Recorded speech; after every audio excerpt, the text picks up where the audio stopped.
Hindi junior lecturer job మీ లక్ష్యమా?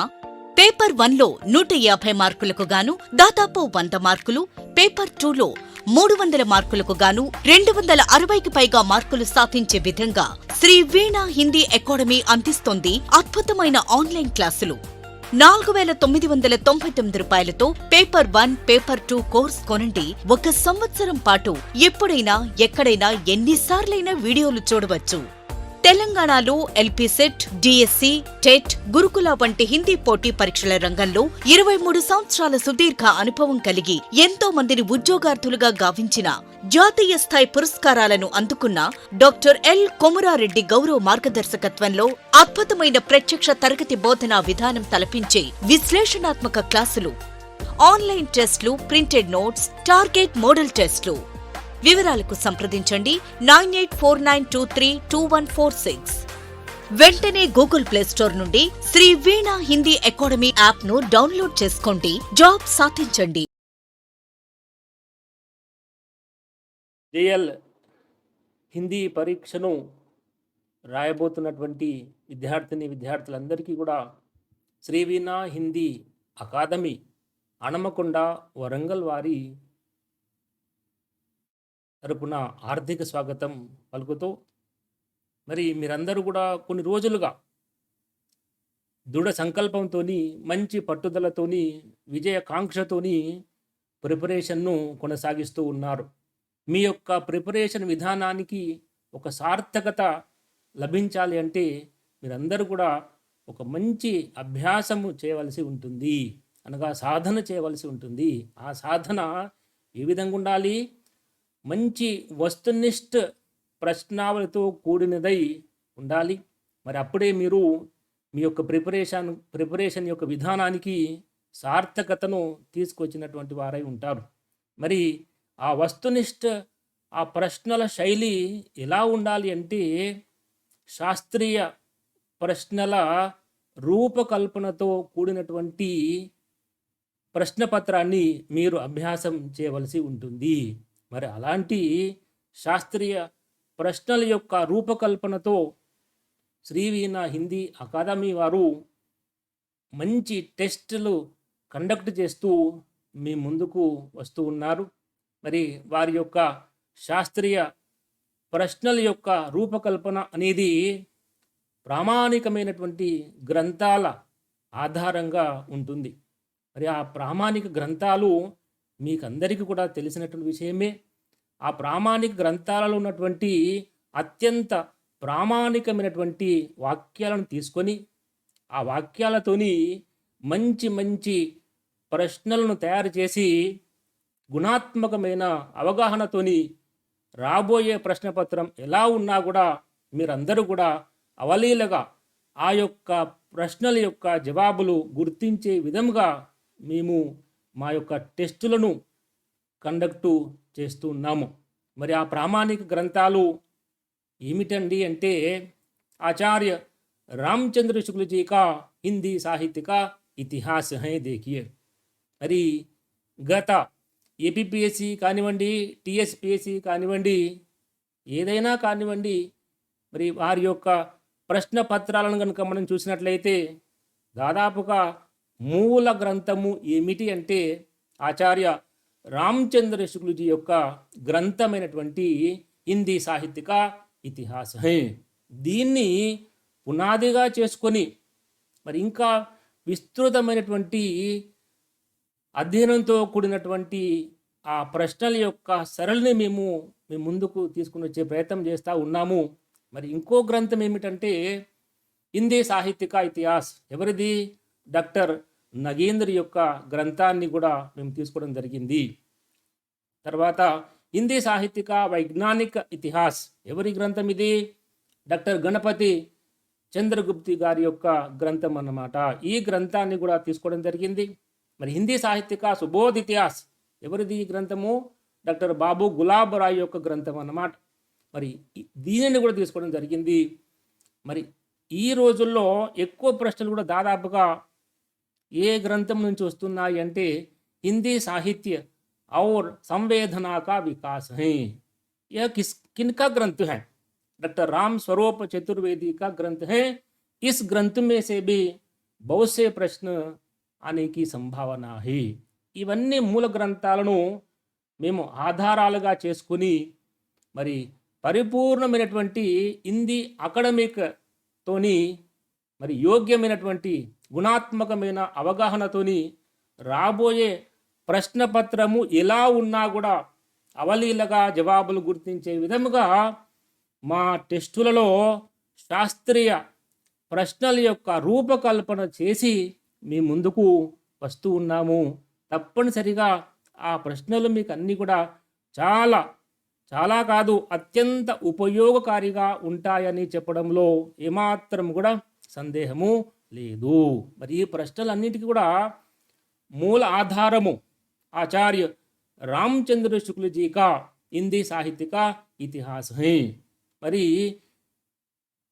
తర్వాత తెలంగాణలోని వివిధ విశ్వవిద్యాలయాల్లో ఉన్నటువంటి ఎంఏ హిందీ సిలబస్ అంటే పీజీ సిలబస్ను కూడా ఇందులో తీసుకొని మరి దాన్ని కూడా ఆధారంగా చేసుకొని దాన్ని కూడా ఆలంబనగా చేసుకొని మేము ఈ ప్రశ్నలను రూపకల్పన చేయడం జరిగింది. హిందీ సాహిత్య చరిత్రను మేము వివిధ కవులలో చూసుకుంటూ ఆ కవులలో హిందీ సాహిత్య చరిత్రను చూసుకుంటూ వారి యొక్క సమగ్ర వ్యక్తిత్వాన్ని మరియు కృతిత్వాన్ని వారి యొక్క రచనల యొక్క శైలిని వారి భాషా శైలిని అన్నింటినీ పరిగణలోకి తీసుకొని అత్యంత శాస్త్రీయ పద్ధతిలో మేము ఈ ప్రశ్నల యొక్క రూపకల్పన చేయడం జరిగింది. ఇవి మీకు అత్యంత ప్రయోజనకారిగా ఉంటాయని చెప్పడంలో ఏమాత్రం కూడా సందేహము లేదు. మరి ఏమి ప్రశ్నలు, ఎలాంటి ప్రశ్నలు, ఏ విధంగా వస్తున్నాయి, మరి రాబోయే ప్రశ్నలను కొద్దిగా ఊహాత్మకతతోని చూసుకుంటూ మేము ఈ ప్రశ్నలు మీ ముందుకు తీసుకొని వస్తున్నాము. మొదటి ప్రశ్న వచ్చేసి कबीर के बारे में देखिए. कबीर के बारे में कबीर की इस भावना ने भक्ति को मधुर एवं सहज बना दिया है. देखिए మరి ఈ టెస్టులో 25 ప్రశ్నలు ఉన్నాయి. ఈ 25 ప్రశ్నలన్నీ కూడా कबीर दास మీదనే ఉన్నాయి. केवल कबीर दास के ऊपर ही यहाँ पर ये 25 प्रश्न दिए जा रहे हैं. और उनमें पहला प्रश्न है कबीर की इस भावना ने भक्ति को मधुर एवं सहज बना दिया है. देखिए यहाँ पर ज्ञान है, प्रेम है, योग है और कर्म है. देखिए ज्ञान है, प्रेम है, योग है और कर्म है. देखिए कबीर की किस भावना ने भक्ति को मधुर एवं सहज बना दिया है. यहाँ पर देखिए कौन सा है, कौन सी भावना ने, देखिए यहाँ पर प्रेम भावना सही है. यहाँ पर देखिए प्रेम भावना है. कबीर की प्रेम भावना ने भक्ति को मधुर एवं सहज बना दिया है. कबीर की भक्ति भावना में देखिए और प्रेम तत्व का निरूपण है और माधुर्य भक्ति हैं, नवधा भक्ति हैं. ये सभी प्रकार की भक्ति भावनाएं कबीर में दिखाई देती हैं. पर भी कबीर की किस भावना ने प्रेम भावना ने क्या किया था, भक्ति को, किनकी भक्ति को, कबीर की भक्ति को मधुर एवं सहज बना दिया है. देखिए यहाँ पर प्रेम तत्व सही जवाब है. और उसके बाद में देखेंगे दूसरा प्रश्न है कबीर ने इनके सहारे ब्रह्मा से तादात्म्य करना चाहा. प्रश्न क्या है, कबीर ने इनके सहारे ब्रह्मा से तादात्म्य करना चाहा. किन के सहारे, यहाँ पर देखिए भक्ति है और ज्ञान है, ज्ञान है और कर्म है, योग है और भक्ति है. और यहाँ पर देखिए भक्ति है और प्रेम है. देखिए बहुत यहाँ पर देखिए कौन सा सही जवाब है. यहाँ पर देखिए किन के सहारे ब्रह्मा से तादात्म्य करना चाहा. यहाँ पर देखिए भक्ति और प्रेम है। देखिए, कबीर ने भक्ति और प्रेम के सहारे ब्रह्मा से तादात्म्य करना चाहा। यहाँ पर देखिए सही जवाब, यहाँ पर देखिए। और उसके बाद में देखेंगे, అందరూ దాదాపుగా పేపర్ 2 మీదనే కాన్సన్ట్రేషన్ చేస్తూ ఉన్నారు. దాదాపుగా హిందీ జేఎల్ ప్రిపేర్ అయ్యే అభ్యర్థులందరూ కూడా 100 నుంచి 110 ప్రశ్నలు తప్పనిసరిగా చేస్తారు. కానీ పేపర్ 1 మీద మీరు శ్రద్ధ చూపించండి. పేపర్ 1 కూడా ఈసారి అత్యంత కీలకం కాబోతున్నది.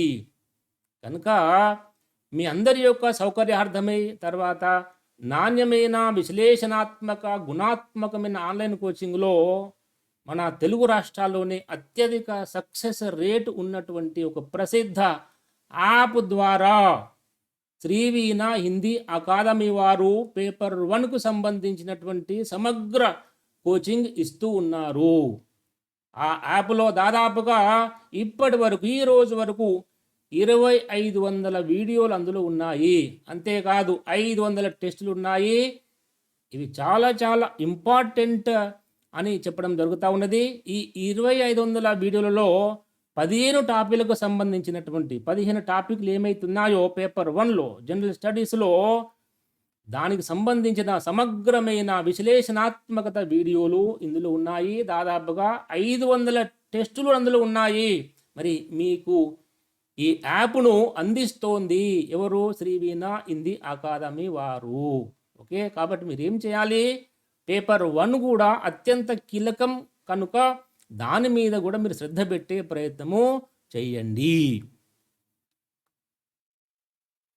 तीसरा प्रश्न है, देखिए, कबीर ने भक्ति और प्रेम की सहायता से, कबीर ने भक्ति और प्रेम की सहायता से ब्रह्मा से तादात्म्य करना चाहा, इसे क्या कहते हैं? बहुत इंपॉर्टेंट है. यहाँ पर देखिए, మీరు అందరూ చాలా లోతైనటువంటి ప్రిపరేషన్ చేస్తూ ఉన్నాము అని అనుకుంటూ ఉన్నారు.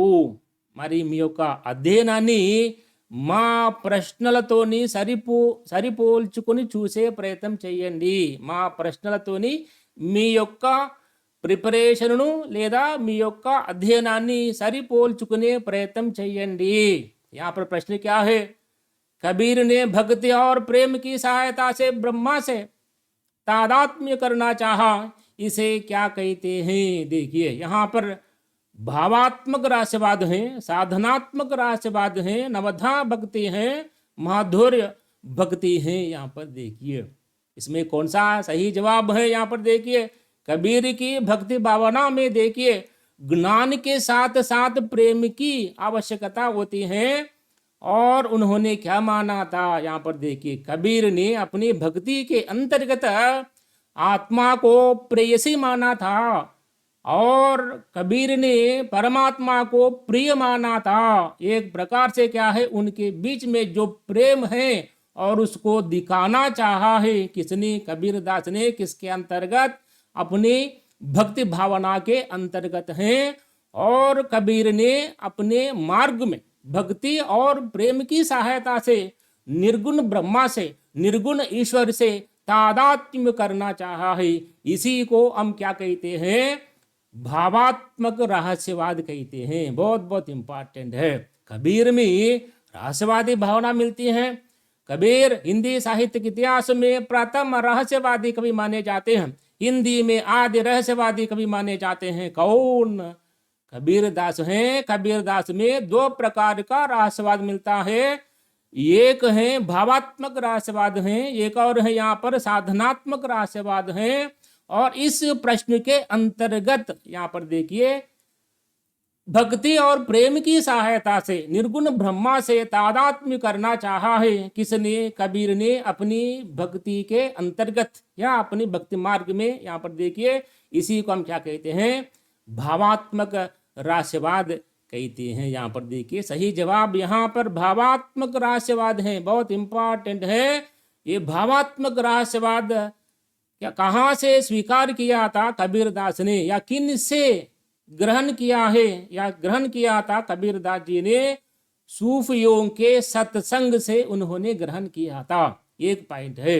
और क्योंकि इनकी भक्ति देखिए, कबीरदास की भक्ति माधुर्य भक्ति है, प्रेम लक्षणा भक्ति है, और कबीर की भक्ति नवधा भक्ति है। यहाँ पर देखिए, और कबीर की भक्ति भावना को दृष्टि में रखकर हम कह सकते हैं कबीर में क्या है, भावात्मक रहस्यवाद दिखाई देता है, और बाद में साधनात्मक रहस्यवाद भी दिखाई देता है। उनकी भक्ति भावना में देखिए वो अलग बात है, और उसके बाद में देखिए उसके बारे में। यहाँ पर देखिए भावात्मक रहस्यवाद है, कबीरदास के भावात्मक रहस्यवाद पर क्या है, सूफियों के सत्संग का प्रभाव पड़ा था, और साथ साथ क्या है, कबीर के भावात्मक रहस्यवाद पर क्या है, शंकराचार्य के అద్వైతవాది భావన का प्रभाव पड़ा था। यहाँ पर देखिए మరి ఇలా మనము లోతైన అధ్యయనం చేయాలి, లోతైన అధ్యయనం చేయాలి। కొద్దిగా నేను చూడడం జరిగింది ఈ మధ్య కాలంలో, నేరుగా కబీర్ దాసు గురించి చెప్పినటువంటి సందర్భాలు చాలా ఉన్నాయి। అలా చెప్పడం వల్ల ఉపయోగం లేదు, ప్రయోజనం లేదు। కబీర్ దాసు మీద, కబీర్ దాసుకి भक्ति भावना पर देखिए, कबीर के दर्शन पर क्या है, कबीर की समाज सुधार की भावना पर क्या है, एक प्रकार से सिद्धों के साहित्य का, नाथों के साहित्य का और जैनों के साहित्य का प्रभाव पड़ा था। देखिए इसलिए यहाँ पर देखिए हम आगे आगे देखने का प्रयास करेंगे। यहाँ पर देखिए भावनात्मक रहस्यवाद दिखाई देता है इस प्रश्न के अंतर्गत। यहाँ पर देखिए తర్వాత పేపర్ 2కు వచ్చేసి మన శ్రీవీణ హిందీ అకాదమీ యాప్ ద్వారా రికార్డెడ్ క్లాసులు ఉంటున్నాయి, మరియు అప్పుడప్పుడు లైవ్లో కూడా మనం చెప్తా ఉన్నాము। మరి జేఎల్ సాధించాలంటే ఎలాంటి మెలకువలు పాటించాలి, అలాంటి అనుభవ పాఠాల యొక్క సమాహారంతోని అత్యంత శాస్త్రీయ విశ్లేషణతో లోతైన అధ్యయనమే లక్ష్యంగా మనకు రాబోయే ప్రశ్నపత్రం ఎలా ఉన్నా దానికి తగినట్టుగా తాజా వీడియోలతోని ఏమిటి మరి విశ్లేషణాత్మక బోధనలో మనకు పేపర్ 2 అందించబడుతున్నది శ్రీవీణ హిందీ అకాదమీ హనుమకొండ వరంగల్ వారి సౌజన్యంతో। కాకపోతే మీకు ఏముండాలి, అప్పుడప్పుడు చెప్తా ఉంటాను, విజేతకు ఏముండాలి, ఓపిక ఉండాలి, విజేతకు ఓపిక ఉండాలి, సహనం ఉండాలి, శ్రద్ధ ఉండాలి అని చెప్తా ఉంటాను నేను ఎప్పుడు కూడా।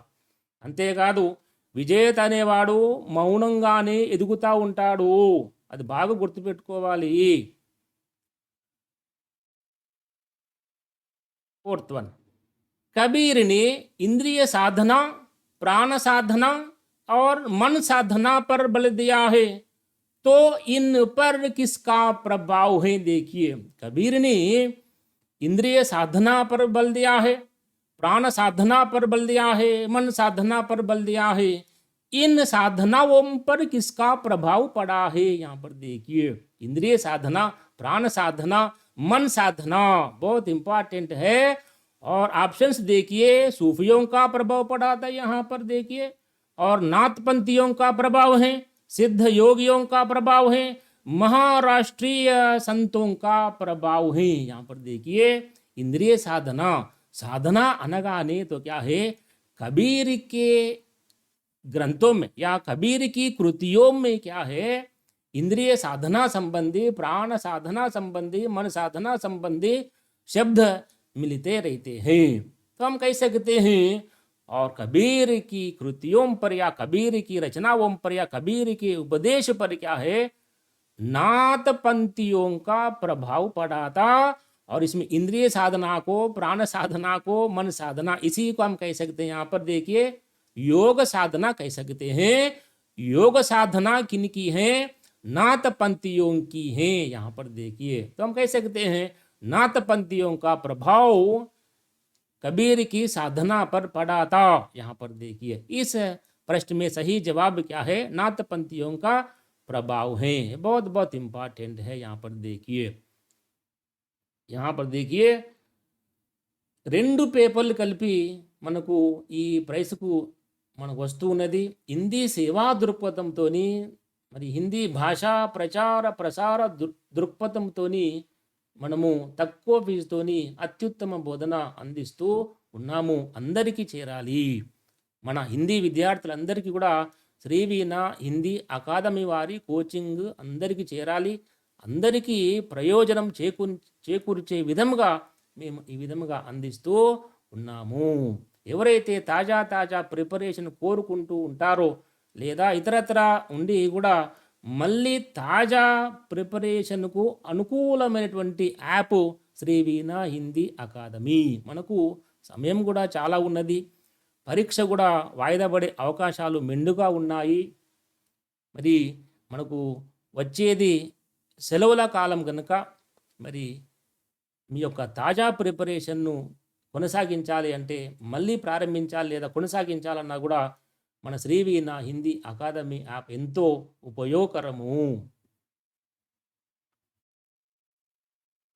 पांचवा प्रश्न यहाँ पर देखिए, कबीर के साधनात्मक रहस्यवाद पर इसका प्रभाव पड़ा था। बहुत इंपॉर्टेंट है, कबीर के साधनात्मक रहस्यवाद पर इसका प्रभाव पड़ा था। देखिए यहाँ पर देखिए, इंद्रिय साधना है, प्राण साधना है, योग साधना है, अटयोग साधना है। यहाँ पर देखिए कौन सा सही जवाब है। यहाँ पर इंद्रिय साधना है, प्राण साधना है, योग साधना है, अटयोग साधना है। यहाँ पर देखिए अटयोग साधना, अटयोग साधना किनकी है? नाथपंथियों की है। अटयोग साधना से प्रभावित होकर कबीर ने अपनी रचनाओं में क्या है, साधनात्मक रहस्यवादी संबंधी शब्दों का प्रयोग किया था। किसने? कबीर ने। क्या है साधनात्मक रहस्यवादी संबंधी शब्द? कौन कौन से होते हैं? यहाँ पर देखिए, इंगला है, पिंगला है, सुषुम्ना नाड़ी चक्र है, षट चक्र है, अंधा कुआं। यहाँ पर देखिए इन शब्दों को हम क्या है, कौन सी साधना के अंतर्गत ले सकते हैं? और सूर्य है, चंद्र है, नाद है, बिंदु है, ऐसे कुछ यहाँ पर देखिए ऐसे शब्द मिलते हैं कबीर की रचनाओं में। देखिए, और इन शब्दों को हम ले सकते हैं कौन सी साधना के अंतर्गत ले सकते हैं?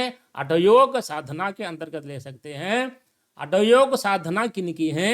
नाथ पंथियों की है। यहाँ पर देखिए మరి ఏమిటి యోగ శాస్త్రము తెలిసిన వారికి ఈ పదాల యొక్క విశిష్టత తెలుస్తూ ఉంటుంది.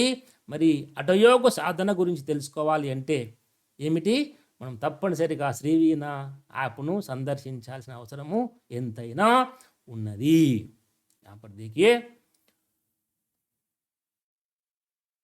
మీరు ఫీ చెల్లించిన తర్వాత ముందుగా పేపర్ 1కు సంబంధించినటువంటి ఏదైతే యాప్ ఉన్నదో హరీష్ అకాదమీ వారి యాప్ డౌన్లోడ్ గురించి మీకు ఫోన్ ద్వారా తెలియజేసి యాక్టివేటు చేయబడుతుంది. చాలామందికి సందేహం ఉన్నది, ఏమిటి అనగా మన యాప్లో ఒకటే పేపర్ కనిపిస్తుంది కదా సార్, పేపర్ 2 మాత్రమే కనిపిస్తుంది అని చెప్తా ఉన్నారు. ఇక్కడ వాస్తవానికి హరీష్ అకాడమీ వారు మనతో టైఅప్ అయిపోయి ఏమిటి మనకు పేపర్ 1 కూడా అందిస్తున్నారు.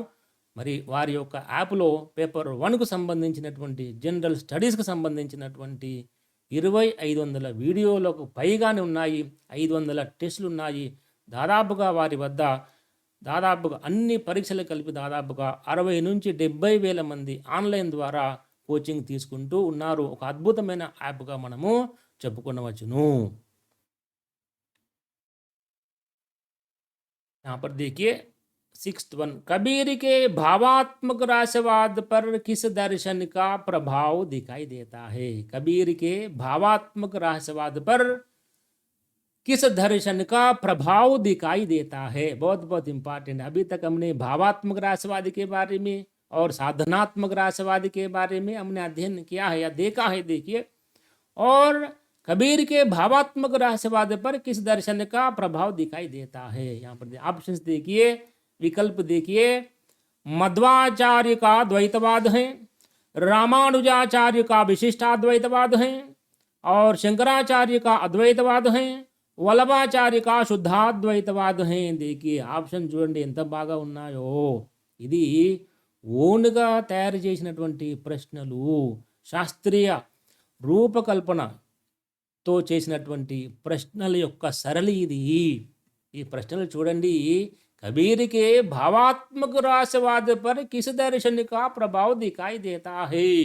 यहाँ पर देखिए మధ్వాచారి का द्वैतवाद है, ये नहीं है। द्वै द्वै అంటే ఏమిటి మీకు తెలిసిన విషయమే। द्वै द्वै से क्या है, द्वैतवाद है। और किनका है ये दर्शन, मध्वाचार्य का दर्शन है। यहाँ पर देखिए ईश्वर और जीव अलग अलग हैं, दो तत्व हैं। यहाँ पर देखिए इस पर बल देने वाला जो दर्शन होता है, जो वैष्णव धर्म का जो दर्शन होता है, जो वैष्णव धर्म का या वैष्णव संप्रदाय से संबंधित जो वाद होता है, उसी वाद को हम क्या कहते हैं, द्वैतवाद कहते हैं। द्वैतवाद का प्रवर्तन किसने किया था, मध्वाचार्य ने किया था। यहाँ पर देखिए ये नहीं है। रामानुजाचार्य का विशिष्टाद्वैतवाद, ये भी नहीं है।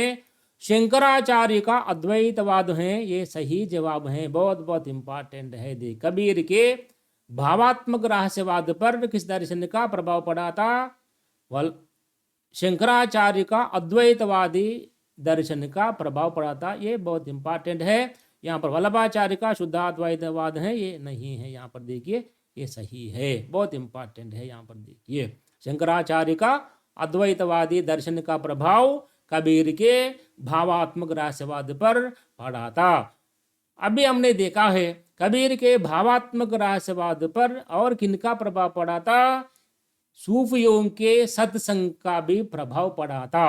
और इसमें कबीर के भावात्मक रहस्यवाद में क्या है, प्रेम तत्व का निरूपण है। यहाँ पर देखिए प्रेम पर इन्होंने बहुत बहुत बल दिया था। किसने, कबीर ने। किसके अंतर्गत, अपने भावात्मक रहस्यवाद के अंतर्गत है। यहाँ पर देखिए ఇక్కడ చూడండి పేపర్ 2 నోట్స్ గురించి చాలామంది పిల్లలు ఫోన్ చేస్తూ ఉన్నారు. మేము ఏం చేస్తున్నాం ఇక్కడ, ఏదైతే మా దగ్గర ఒక ఆఫ్లైన్ బ్యాచ్ నడుస్తూ ఉందో ఆ ఆఫ్లైన్ బ్యాచ్లో ఏమైతే మేము నోట్స్ను ఉపయోగిస్తూ ఉన్నామో, ఆఫ్లైన్ క్లాసులో ఏమైతే నోట్స్ను ఉపయోగిస్తున్నామో ఆ నోట్స్ని పవర్ పాయింట్ ప్రజెంటేషన్గా మార్చేసి, దానిని రన్నింగ్ నోట్స్గా మార్చేసి, మరి దానిని ప్రింటెడ్ నోట్స్గా మార్చేసి మీకు ఇంకా ఇంకా అదనపు నోట్స్ను కూడా ప్రింటెడ్ రూపంలో అందిస్తున్నాము. ఇవి తాజా ప్రింటెడ్ నోట్స్. ఇవి చాలా ఉపయుక్తంగా ఉంటుందనడంలో ఏమాత్రం కూడా సందేహం లేదు. మీకు తప్పనిసరిగా ప్రింటెడ్ నోట్స్ ఉంటుంది. రన్నింగ్ నోట్స్ని ప్రింటెడ్ నోట్స్గా మారుస్తున్నాం మేము. మరి మేము ఏమైతే ఆఫ్లైన్ క్లాసులలో ప్రత్యక్ష తరగతిలో ఏమైతే మేము నోట్స్ను ఉపయోగిస్తున్నామో దానిని పవర్ పాయింట్ ప్రజెంటేషన్ ద్వారా రన్నింగ్ నోట్స్గా, ప్రింటెడ్ నోట్స్గా మార్చి మీకు అందించే ప్రయత్నము చేస్తున్నాము. ఈ నోట్స్ చాలా చాలా వాల్యుబుల్ అని చెప్పడంలో ఏమాత్రం కూడా సందేహము లేదు. మంచి అకాడమిక్ బ్యాక్గ్రౌండ్ ఉన్నటువంటి, మంచి ఫ్యాకల్టీని కలిగినటువంటి ఏమిటి ఒక నిష్ణాతుల చేతుల మీదుగా తయారైనటువంటి నోట్స్ ఇది తప్పనిసరిగా మీకు ఉపయోగపడుతుంది. ఇందులో ఏమీ సందేహమో లేదు. 7th कबीर की सगुणोपासना पर किस दर्शन का प्रभाव दिखाई देता है। कबीर की सगुणोपासना पर किस दर्शन का प्रभाव दिखाई देता है। अभी यहाँ पर देखिए मध्वाचार्य का द्वैतवाद है, रामानुजाचार्य का विशिष्टाद्वैतवाद है, शंकराचार्य का द्वैतवाद है, वल्लभाचार्य का शुद्धाद्वैतवाद है। यहाँ पर देखिए तो कभी कभी कबीर के वचनों में सगुणोपासना संबंधी बानी भी हमको दिखाई देती हैं। कबीर की सगुणोपासना संबंधी बानी भी दिखाई देती हैं। कबीर की सगुणोपासना संबंधी बानी पर किस दर्शन का प्रभाव है। यहाँ पर देखिए अभी हमने देखा है मध्वाचार्य का द्वैतवाद का प्रभाव है। मध्वाचार्य का द्वैतवादी दर्शन का प्रभाव कबीर की सगुणोपासना पर पड़ा था। देखिए इसमें कोई संदेह नहीं है। यहाँ पर देखिए ये सही जवाब है, मध्वाचार्य का द्वैतवाद है। यहाँ पर देखिए మరి మనము ప్రతి క్లాస్ అనంతరం, ప్రతి ఆన్లైన్ క్లాస్ అనంతరము, ప్రతి ఆన్లైన్ క్లాస్ యొక్క వీడియో అనంతరము ప్రింటెడ్ నోట్స్ ఇవ్వడం అనేది మన యాప్ యొక్క ప్రత్యేకత. ఇంకంతేకాదు మీరు చాలు అనే వరకు ప్రాక్టీస్ ప్రశ్నలు ఇవ్వడం కూడా మన యాప్ యొక్క ప్రత్యేకత. అంతేకాదు జేఎల్ టార్గెట్ మల్టిపుల్ చాయిస్ క్వశ్చన్స్తోని ఆన్లైన్ టెస్ట్ను కూడా మనం ప్రారంభించుకున్నాము. అద్భుతమైనటువంటి శాస్త్రీయమైన ప్రశ్నల యొక్క సముదాయంతోని మనము ఆన్లైన్ టెస్ట్ సిరీస్ను మనము రాస్తూ ఉన్నాము. చాలామంది పిల్లలు చాలా వారి యొక్క అనుభవాలు చెబుతూ ఉన్నారు. చాలా సంతోషం అనిపిస్తూ ఉన్నది. ఆ ప్రశ్నల యొక్క సమాధానం రాస్తూ ఉంటే వారి యొక్క విశ్లేషణాత్మకత అద్భుతంగా మనకు అనిపిస్తూ ఉన్నది. అలాంటి విశ్లేషణాత్మకత ఎక్కడి నుంచి వచ్చింది వాళ్ళకు కనుక మన శ్రీ వీణ హిందీ అకాదమీ యొక్క క్లాసులు విన్న తర్వాతనే. यहाँ पर 8वां प्रश्न देखिए, कबीर को राम मंत्र का उपदेश रामानंद जी ने दिया था. यहाँ पर देखिए, कबीर को राम मंत्र का उपदेश रामानंद जी ने दिया था. हम जानते हैं. देखिए, लेकिन यही सही है. చూసారా ప్రశ్న ఎంత బాగుందో. कबीर को राम मंत्र का उपदेश रामानंद जी ने दिया था, लेकिन ये है यही सही है అన్నాడు. ఇక్కడ ప్రశ్న చూడండి. ఇక్కడ ఫస్ట్ ఆప్షన్ చూడండి. कबीर का राम रामानंद जी के राम से अभिन्न है. ప్రశ్న బాగా చూడండి, కొద్దిగా విశ్లేషణాత్మకతను చూడండి. ఇక్కడ कबीर का राम रामानंद के राम से भिन्न है. तीसरा देखिए, कबीर का राम रामानंद के राम से पृथक नहीं है. और फोर्थ वन, कबीर का राम रामानंद के सगुण राम है. देखिए, 4 ఆప్షన్ చూడండి ఎంత విశ్లేషణాత్మకత ఉన్నదో ఈ ప్రశ్నలో మరియు ఈ యొక్క ఆప్షన్స్లో చూడండి ఎంత చూడండి ఇక్కడ ఎంత విశ్లేషణాత్మకత ఉన్నదో. ఇక్కడ यहाँ पर देखिए, ఏమిటి कबीर को राम मंत्र का उपदेश किसने दिया था? रामानंद जी ने दिया था, लेकिन यह सही है.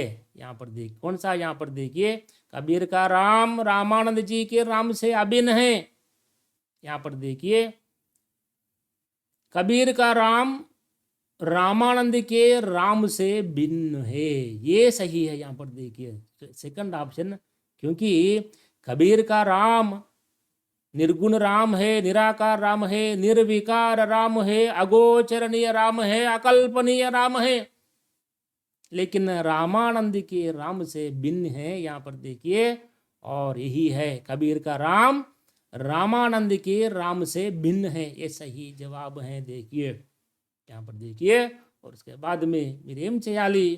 మీరు నాకు సమయం ఇవ్వండి, అంతేకాదు ఓపికతో మా క్లాసులు వినండి, శ్రద్ధతో మా క్లాసులు వినండి, అంతేకాదు మా యొక్క ఒక్కొక్క సుదీర్ఘ నిడివి కలిగిన వీడియోలో మీకు 2-3 రోజులకు సరిపోయే ప్రిపరేషన్ మ్యాటర్ ఉంటుంది. ఇది ప్రతి ఒక్కరు గమనించగలరు. చూడండి, మా యొక్క వీడియోలు సుదీర్ఘ నిడివి కలిగిన వీడియోలు. ఇందులో ఎంతో మ్యాటర్ ఉంటుంది. ప్రతి వాక్యంలో 1-2 ప్రశ్నలు మనం మల్టిపుల్ చాయిస్గా మార్చుకొనవచ్చును. అంత విశ్లేషణాత్మకత కలిగినటువంటి యాప్ మన శ్రీ వీణ హిందీ అకాదమీ వారి యాప్.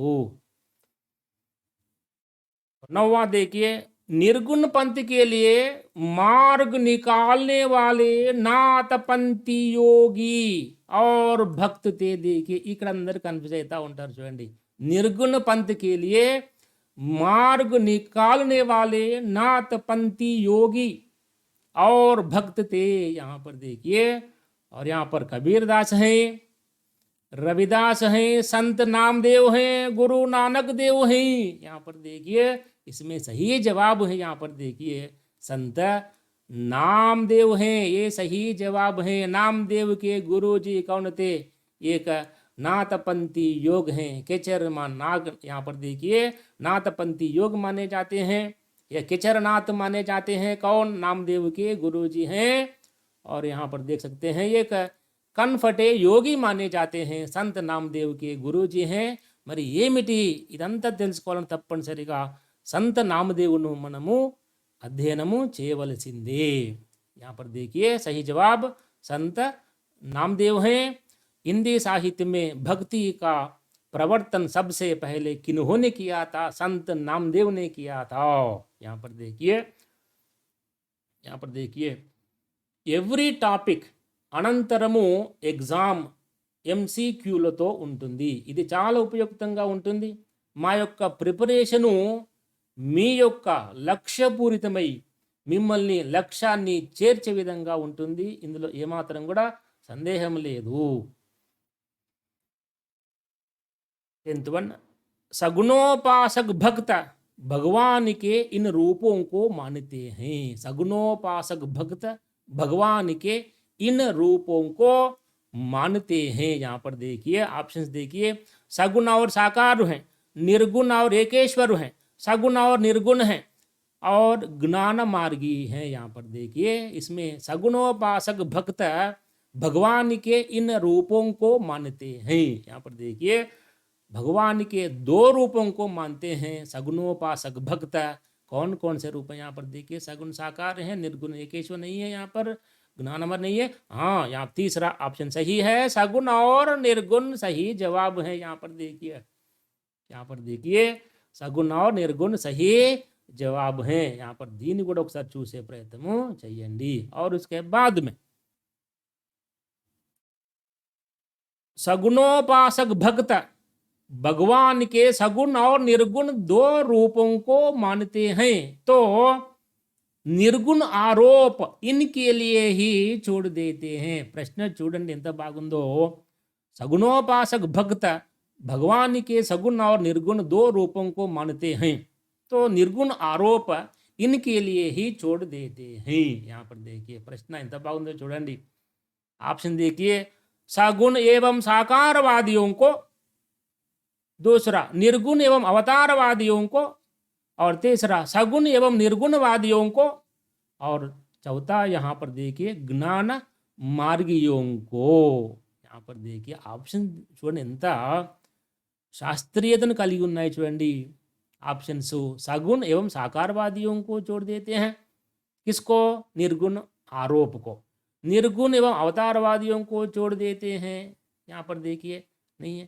सगुण एवं निर्गुणवादियों को छोड़ देते हैं, ज्ञान मार्गियों को छोड़ देते हैं. इंदुलो इदी राइट आंसर. यहाँ पर देखिए ज्ञान मार्गियों को ही छोड़ देते हैं. यहाँ पर देखिए से निर्गुण आरोप को. यहाँ पर देखिए और बाद में देखिए మా యొక్క టెస్టుల యొక్క ఆ ప్రశ్నలు ఎలా ఉంటాయంటే అతి సరళం నుండి అతి కఠినం వరకు వివిధ దశల ప్రశ్నల శైలిని కలిగిన మా టెస్టులు మీ యొక్క ర్యాంకును కూడా ఇస్తూ ఉంటాయి, మీ ర్యాంకును చూపుతూ ఉంటాయి. ఇంకా మీరు ఏ విధంగా మీ యొక్క ప్రగతిని సాధించాలి అనేది కూడా మేము తెలుపుతూ ఉంటాము. ఇది మా శ్రీవీణ హిందీ యాప్లో కండక్ట్ చేసేటువంటి టెస్టుల యొక్క ప్రత్యేకత. परवा सब सगुण मार्गी भक्त भगवान के इन रूपों का भी निर्देश करते आए हैं जो बोध गम्य नहीं है. यहाँ पर देखिए ఎంత బాగుందో ప్రశ్న చూడండి.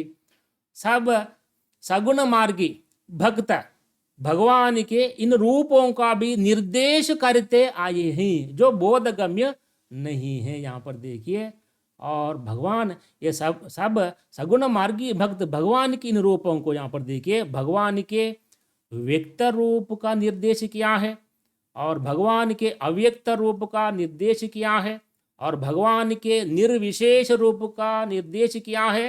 और ये 3 सही हैं, लेकिन ये तीनों क्या है? बोधगम्य नहीं है. कभी कभी हम लोगों को यही सही है. कौन सा? यहाँ पर देखिए उपर्युक्त सभी सही जवाब हैं. यहाँ पर देखिए और हम देख सकते हैं మన తెలంగాణలోని వివిధ విశ్వవిద్యాలయాలలో ఏదైతే మనకి ఎంఏ హిందీ సిలబస్ అనగా పీజీ సిలబస్ ఉన్నదో ఆ పీజీ సిలబస్ మీద సంపూర్ణమైనటువంటి హిందీ అకాడమిక్ పరమైన యోగ్యమైన గుణాత్మకమైన కోచింగ్ ఇచ్చేటువంటి యాప్ మన శ్రీవీణ హిందీ అకాడమీ యాప్ అని చెప్పవచ్చును.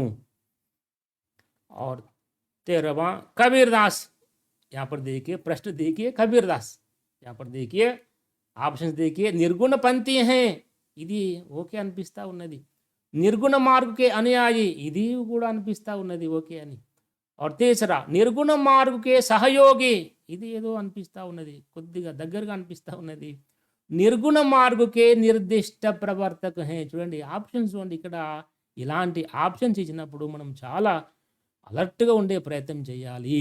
నిర్గుణ పంథీ హే, నిర్గుణ మార్గుకే అనుయాయి హే, నిర్గుణ మార్గుకే సహయోగి హే, निर्गुण मार्ग के निर्दिष्ट प्रवर्तक हैं. यही सही जवाब है. यहाँ पर देखिए निर्गुण मार्ग के निर्दिष्ट प्रवर्तक सही जवाब है. यहाँ पर देखिए और 14वां देखिए, कबीर ने वैष्णवों से इनका ग्रहण कर लिया है. कबीर ने वैष्णवों से, यहाँ पर देखिए किन किन का ग्रहण कर लिया है, बहुत इंपॉर्टेंट है. यहाँ पर ऑप्शन से देखिए, एकेश्वरवाद और अवतारवाद हैं, अहिंसावाद और अवतारवाद हैं, प्रपत्तिवाद और अहिंसावाद हैं, निर्गुणवाद हैं और रहस्यवाद हैं. इसमें सही जवाब देखिए ఎంత బాగుందో చూడండి ఆప్షన్స్ ఇక్కడ.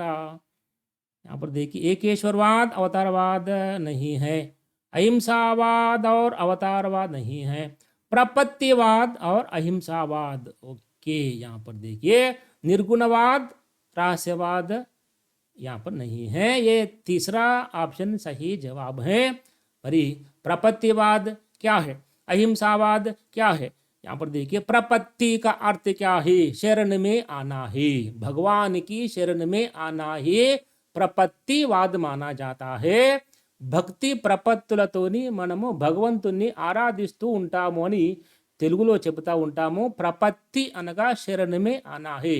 शरण में आने के बाद क्या करना चाहिए, भगवान से अपनी रक्षा करने के लिए आत्मनिवेदन करना चाहिए. ऐसे वाद को हम क्या कहते हैं, प्रपत्तिवाद कहते हैं. प्रपत्तिवाद को कबीर ने कहाँ से या किन से ग्रहण कर लिया है, वैष्णवों से ग्रहण कर लिया है. और अहिंसावाद को भी कबीर ने किन से ग्रहण कर लिया है, वैष्णवों से ग्रहण कर लिया है. यहाँ पर बहुत बहुत इंपॉर्टेंट प्रश्न है. यहाँ पर देखिए और उसके बाद में 15वां, रामानंद जी के शिष्य होकर कबीर ने ये बातें ग्रहण की हैं. रामानंद जी के शिष्य होकर कबीर ने ये बातें ग्रहण की हैं. देखिए यहाँ पर ऑप्शन देखिए, भारतीय अद्वैतवादी की कुछ स्थूल बातें हैं, भारतीय द्वैतवादी की कुछ सूक्ष्म बातें हैं, भारतीय अद्वैतवादी की कुछ सूक्ष्म बातें हैं और योग के नाड़ी चक्र की बातें हैं. यहाँ पर देखिए क्वेश्चन ఎంత కన్ఫ్యూజ్ చేస్తూ ఉన్నది మనల్ని. చూడండి ఇక్కడ देखिए అన్ని ఒకేలాగా అనిపిస్తూ ఉన్నాయి, కానీ ఇక్కడ ఏం గుర్తుపెట్టుకోండి, कबीर की भक्ति भावना पर या कबीर के रहस्यवाद पर या कबीर की साधना पर क्या है, अद्वैतवाद का प्रभाव पड़ा था. మరి అందులో ఏ అద్వైతవాదం అని చెప్పుకోవాలి ఇక్కడ అనగా, భారతీయ अद्वैतवाद का प्रभाव पड़ा था. भारतीय अद्वैतवाद का प्रभाव किन पर पड़ा था, यहाँ पर देखिए कबीर पर पड़ा था. यहाँ पर देखिए और अद्वैतवाद का प्रवर्तन किसने किया था, शंकराचार्य ने किया था. लेकिन उनका जो अद्वैतवादी दर्शन जो है यहाँ पर भारतीय विचारधारा से प्रभावित हैं. हम कह सकते हैं कबीर दास ने क्या है, अपने सिद्धांतों की, यहाँ पर देखिए अपने सिद्धांतों में क्या है, भारतीय अद्वैतवादी की कुछ स्थूल बातों को ले लिया था. किसने, कबीर ने. पर भी ये किनके शिष्य माने जाते हैं, రామానంది के शिष्य माने जाते हैं. రామానంది के शिष्यों की संख्या 12 है. అదంతా మనం యాప్లో తెలుసుకునే ప్రయత్నము చేద్దాం. ये सही जवाब यहाँ पर भारतीय अद्वैतवादी की कुछ स्थूल बातें, ये सही जवाब है. यहाँ पर देखिए చూడండి, ఈ ప్రశ్న చూస్తే మీకు అనిపిస్తూ ఉంటుంది. यहाँ पर देखिए అతి సరళం నుండి అతి కఠినం వరకు మధ్యలో ఏ ఏ దశలు అయితే ఉంటాయో ఆ దశలు అన్నిటిని అనుసరించుకుంటూ శాస్త్రీయపరమైనటువంటి ప్రశ్నలను రూపొందించుకుంటూ మేము టెస్టులను కండక్ట్ చేస్తున్నాము. అంతేకాదు ఈ టెస్ట్ రాసిన తర్వాత మీ ర్యాంకు కూడా ఇస్తూ ఉన్నాము. తర్వాత ఇంకా మనం ముందుకు ఎలా వెళ్ళాలి అనే దాన్ని కూడా ఒక కౌన్సిలింగ్ పరమైనటువంటి విధానాన్ని మేము రూపొందించుకుంటూ ముందుకు వెళ్తున్నాము. నెక్స్ట్ और 16वां देखिए, तात्विक दृष्टि से न तो हम उन्हें पूरे अद्वैतवादी कह सकते हैं और न एकेश्वरवादी। आचार्य रामचंद्र शुक्ल जी का यह कथन किस कवि के बारे में है? ये कथन है, देखिए, तात्विक दृष्टि से न तो हम उन्हें पूरे अद्वैतवादी कह सकते हैं और न एकेश्वरवादी। आचार्य रामचंद्र शुक्ल जी का यह कथन किस कवि के बारे में है? यहाँ पर देखिए, वास्तव में कबीरदास पूरे अद्वैतवादी भी नहीं है और पूरे एकेश्वरवादी भी नहीं थे। हम कह सकते हैं यह कथन किस कवि के बारे में है? यहाँ पर देखिए, यहाँ पर कबीरदास हैं, संत नामदेव हैं, सुंदरदास हैं, मलोक दास हैं। अभी हमने देखा है कबीरदास सही जवाब हैं। और उसके बाद में संतों के वचनों में इसकी झलक नहीं मिलती है। प्रश्न चूड़न सारी, संतों के वचनों में इसकी झलक नहीं मिलती है। और ऑप्शंस देखिए, भारतीय अद्वैतवाद, योगियों के नाड़ी चक्र, सूफियों के प्रेम तत्व, बहुदेवोपासना और अवतारवाद हैं। चूंकि भारतीय अद्वैतवाद है, संतों के वचनों में दिखाई देता है, योगियों का नाड़ी चक्र भी दिखाई देता है संतों के साधनात्मक रहस्यवाद में, और सूफियों का प्रेम तत्व भी दिखाई पड़ता है संतों के वचनों में। किस रूप में? भावात्मक रहस्यवाद के रूप में। और यहाँ पर देखिए, बहुदेवोपासना और अवतारवाद। यहाँ पर देखिए, बहुदेवोपासना का खंडन किया था संतों ने, अवतारवाद का खंडन किया था। इसलिए हम कह सकते हैं संतों के वचनों में इनकी झलक नहीं मिलती है, बहुदेवोपासना की और अवतारवाद की झलक नहीं मिलती है। यहाँ पर चौथा ऑप्शन सही जवाब है। यहाँ पर देखिए చూడండి, ఎవ్రీ టాపిక్ తర్వాత మేమేం చేస్తున్నాము, ఎంసీక్యూలతోని ఎగ్జామ్ పెడతా ఉన్నాము. చాలా ఉపయుక్తంగా ఉంటుంది. మీ యొక్క ప్రిపరేషన్ యొక్క సార్థకతను ప్రతిబింబించే విధముగా, మీ లక్ష్యాన్ని చేరుకునే విధంగా మేము ఈ టెస్టులు రూపొందిస్తూ ఉన్నాము. उसके बाद में 18वां, कबीर और अन्य संतों ने बहुदेवोपासना, अवतार और मूर्ति पूजा का खंडन इसके साथ किया था. देखिए, बहुदेवोपासना का खंडन किया था, अवतारवाद का खंडन किया था, मूर्ति पूजा का भी खंडन किया था. देखिए, और इनका खंडन करते समय यहाँ पर देखिए उनमें किस प्रकार का जोश, यहाँ पर देखिए किनका जोश दिखाई देता है. यहाँ पर देखिए, पहला योगियों के जोश के साथ, मुसलमानी जोश के साथ, नाथपंथी के जोश के साथ, जैन धर्माचार्यों के जोश के साथ किया था. यहाँ पर देखिए, इसमें सही यहाँ पर देखिए, क्योंकि बहुदेवोपासना का खंडन, अवतारवाद का खंडन और मूर्ति पूजा का खंडन है. यहाँ पर देखिए, क्योंकि कबीर और अन्य संतों ने क्या है, यहाँ पर हिंदू धर्मशास्त्रों से प्रभावित होकर अपने वचनों की रचना की थी, अपने पदों की रचना की थी, और उनकी रचनाओं का एकमात्र लक्ष्य क्या है, यहाँ पर हिंदू और मुसलमानों में एकता लाना है. हम कह सकते हैं बहुदेवोपासना का खंडन और अवतारवाद का खंडन और मूर्ति पूजा का खंडन क्या है, किसके साथ? यहाँ पर देखिए, मुसलमानी जोश के साथ किया था. यहाँ बहुत इंपॉर्टेंट है. यहाँ पर देखिए, दूसरा ऑप्शन सही जवाब है. यहाँ पर మరి చూసినట్లయితే తెలంగాణలోని వివిధ విశ్వవిద్యాలయాలలో ఉన్నటువంటి ఎంఏ హిందీ సిలబస్ను దృష్టిలో ఉంచుకొని, లేదా ఎంఏ హిందీ అనగా పీజీ సిలబస్ను దృష్టిలో ఉంచుకొని ఒక సంపూర్ణమైనటువంటి హిందీ అకాడమీకి పరమైనటువంటి యోగ్యమైన గుణాత్మకమైన కోచింగ్ను మనము ఇస్తూ ఉన్నాము. और 19वां, भक्ति के उत्तान काल के भीतर हिंदी भाषा की कुछ विस्तृत रचना पहल इनकी ही मिलती हैं. क्वेश्चन जो ఎంత బాగుందో, भक्ति के उत्थान काल के भीतर हिंदी भाषा की कुछ विस्तृत रचना पहल इनकी ही मिलती है. विस्तृत रचना यहाँ पर देखिए, संत नामदेव हैं, संत कबीर हैं, सुंदरदास हैं, धर्मदास हैं. यहाँ पर देखिए, अंदर ఏం చేస్తారు, సంత్ నామదేవ్ పెడతారు కానీ కాదు. और यहाँ पर देखिए विस्तृत रचना किसने की थी? सबसे पहले भक्ति के उत्थान काल के भीतर हिंदी भाषा की कुछ विस्तृत रचनाएं सबसे पहले किन्होंने की थी? यहाँ पर देखिए किन्होंने की थी? संत कबीर ने की थी। ये सही जवाब है, दूसरा जवाब सही जवाब है।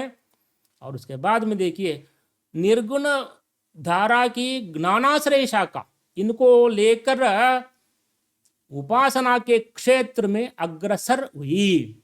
निर्गुण धारा की ज्ञानाश्रय शाखा, इनको लेकर उपासना के क्षेत्र में अग्रसर हुई है। बहुत इंपॉर्टेंट है। देखिए भारतीय ब्रह्मज्ञान है, भारतीय योग साधना, तीसरा ऑप्शन यहाँ पर भारतीय ब्रह्मज्ञान और योग साधना, और फोर्थ वन उपर्युक्त में से कोई नहीं है।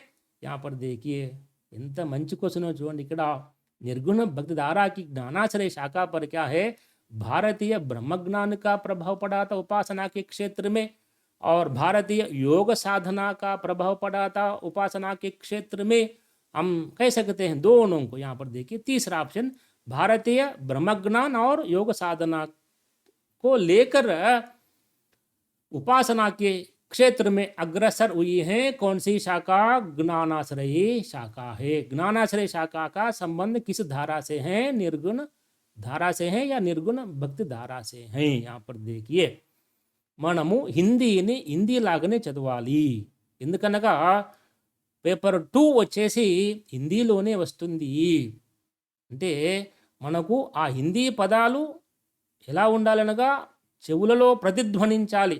ఆ ప్రశ్న చదివేటప్పుడు కానివ్వండి, ఆ ప్రశ్నకు జవాబును ఇచ్చేటప్పుడు కానివ్వండి, ఎలా ఉండాలి?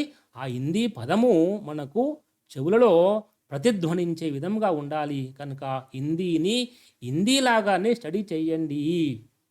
మనం రేపు लेक्चरर्स అయిపోయిన తర్వాత हम लोगों को क्या है व्याख्यान देना पड़ता है, सुदीर्घ व्याख्यान देना पड़ता है और हिंदी में देना पड़ता है. इसलिए यहाँ पर देखिए. और उसके बाद में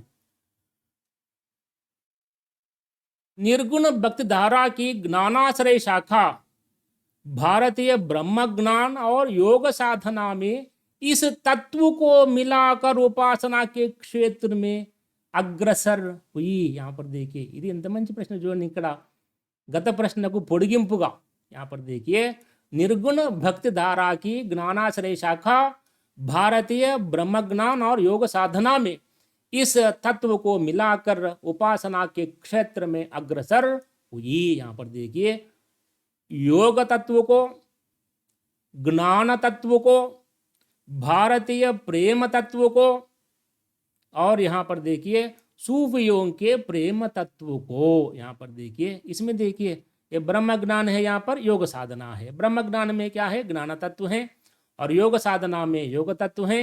और यहाँ पर देखिए और भारतीय प्रेम तत्व को है यहाँ पर देखिए, लेकिन क्या है? सूफियों के प्रेम तत्व को सही. यहाँ पर ये बहुत इंपॉर्टेंट है. यहाँ पर देखिए निर्गुण भक्ति धारा की ज्ञानाश्रय शाखा भारतीय ब्रह्म ज्ञान और योग साधना में सूफियों के प्रेम तत्व को मिलाकर उपासना के क्षेत्र में अग्रसर हुई है. कौन सी शाखा? ज्ञानाश्रय शाखा. और ज्ञानाश्रय शाखा का संबंध किस धारा से है? निर्गुण भक्ति धारा से है. ज्ञानाश्रय शाखा यहाँ पर देखिए किन किन में? भारतीय ब्रह्म ज्ञान और योग साधना में किस तत्व को मिलाया है? ज्ञानाश्रय शाखा ने सूफियों के प्रेम तत्व को मिलाकर उपासना के क्षेत्र में अग्रसर हुई थी. बहुत बहुत इंपॉर्टेंट है. यहाँ पर देखिए फोर्थ ऑप्शन सही जवाब है. यहाँ पर देखिए చూడండి ఈ ప్రశ్న చూస్తే ఈ యొక్క ఆప్షన్ చూస్తే మీకు ఏమనిపిస్తుందో చూడండి. దాన్ని यहाँ पर देखिए ఇగో అతి సరళం నుండి అతి కఠినం వరకు, అంటే ప్రశ్నపత్రము ఎలా ఉన్నా, ప్రశ్నల శైలి ఎలా ఉన్నా సులభంగా అవలీలగా ఆ ప్రశ్నల యొక్క ఆన్సర్స్ గుర్తించే విధంగా అత్యంత విశ్లేషణాత్మకతతోని మనం యాప్లో క్లాసులు చెప్పుకుంటూ ఉన్నాము. 22 कबीर के राम रामानंद के राम से भिन्न होने का कारण कबीर को इस संप्रदाय के अंतर्गत नहीं ले सकते हैं. यहाँ पर प्रश्न ఈ విధంగా చూడండి. ఇక్కడ కబీర్ के राम रामानंद के राम से भिन्न है, ऐसा हमने देखा. इससे पहले देखिए అదే ప్రశ్న నుంచి ఇంకో ప్రశ్నను కూడా మనం తయారు చేసుకున్నాం. ఇక్కడ చూడండి, कबीर के राम रामानंद के राम से भिन्न होने के कारण क्या भिन्न होने के कारण कबीर को इस संप्रदाय के अंतर्गत नहीं ले सकते हैं. किनको? कबीर को. कौन से संप्रदाय के अंतर्गत नहीं ले सकते हैं? यहां पर देखना चाहिए. क्यों? कबीर का राम रामानंद का राम नहीं है.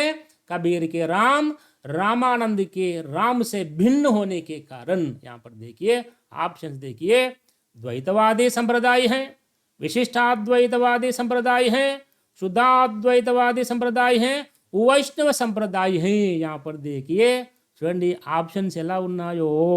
यहाँ पर देखिए ఏమిటి ఇక్కడ वैष्णव संप्रदाय सही जवाब है. यहाँ पर देखिए. और नेक्स्ट क्वेश्चन,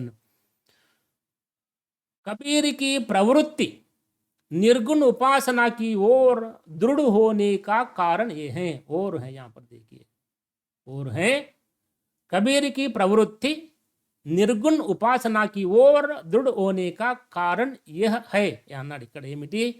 कबीर की प्रवृत्ति क्या है? निर्गुण उपासना है. निर्गुण उपासना है और उनकी प्रवृत्ति निर्गुणोपासना की ओर दृढ़ होने का कारण क्या है? यहाँ पर ऑप्शंस देखिए, दूर दूर तक देशाटन, अटयोगियों का सत्संग, सूफी मुसलमान फकीरों का सत्संग और उपयुक्त सभी हैं. उन्होंने क्या किया था? देश का भ्रमण किया था. दूर दूर तक उन्होंने भ्रमण किया था. दूर दूर तक उन्होंने देशाटन किया था और अपनी गुमक्कड़ी प्रवृत्ति के लिए विख्यात माने जाते हैं. कौन? कबीरदास और अन्य संत कवि भी. और उनमें क्या है? अटयोगियों का सत्संग भी है और सूफी मुसलमान फकीरों का सत्संग भी मिलता है और उपयुक्त सभी. यहाँ पर देखिए उपयुक्त सभी सही जवाब हैं. यहाँ पर देखिए. और 24th, कबीर ने भारतीय ब्रह्मावादी के साथ साथ इनका भी सम्मिश्रण करके अपना यह अलग पंथ, जो कबीर पंथ नाम से प्रसिद्ध है, और उसका खड़ा किया है. किसने? कबीर ने. यहाँ पर देखिए प्रश्न చూడండి ఎంత బాగుందో. कबीर ने भारतीय ब्रह्मवादी के साथ साथ इनका भी सम्मिश्रण करके अपना यह अलग पंथ कबीर पंथ खड़ा किया है. देखिए, और कबीर के सिद्धांतों में भारतीय ब्रह्मवाद है, भारतीय अद्वैतवादी दर्शन दिखाई देता है. यहाँ पर देखिए, यहाँ पर ऑप्शन देखिए, सूफियों का भावात्मक रहस्यवाद है, हठ योगियों का साधनात्मक रहस्यवाद है, वैष्णवों का अहिंसावाद और प्रपत्तिवाद है और ఉపయుక్త సభి हैं. यहाँ पर देखिए ఎంత బాగుందో ఈ ప్రశ్న చూస్తే. ఈ యొక్క ప్రశ్నలోని ఆప్షన్స్ చూస్తే మనకు దాదాపుగా కబీర్ దాస్ యొక్క సిద్ధాంతాలన్నీ కూడా, కబీర్ దాస్ యొక్క ఉపదేశాలు, సిద్ధాంతాలు, రహస్యవాదము అవన్నీ కూడా ఏమిటి? రహస్యవాదం వస్తుంది, ప్రపత్తివాదం, ఇవన్నీ కూడా అవగాహనకు వచ్చేటువంటి అవకాశం ఉన్నది. इसमें कौन सा सही है? यहाँ पर उपयुक्त सभी सही जवाब हैं.